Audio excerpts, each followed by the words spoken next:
Now we talk about the series. So types of the aluminum magnesium alloys. Here it is written the 5 triple X. What does it mean? When aluminum is alloy with the magnesium, then it has been written as a name, which is 5 triple X. So 2 triple X, aluminum with copper, and if 5 triple X, it means aluminum with magnesium. Okay. So aluminum magnesium alloy belong to the 5 triple X series. What does it mean? It means simply to the as the same definition that we have discussed in aluminum copper.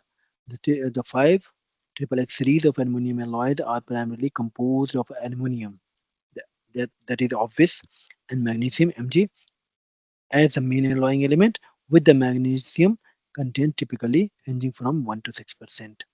Okay, so this is just a kind of the name that has been categorized, okay, to make a differences. So whenever you see written 5 triple X, it means it belongs to aluminum copper alloy, sorry, aluminum magnesium alloy. And if it is written 2 triple X, it means it is a name of the alloy aluminum, uh, 2x then aluminum copper, and 5x it means aluminum magnesium. Okay, the aluminum alloy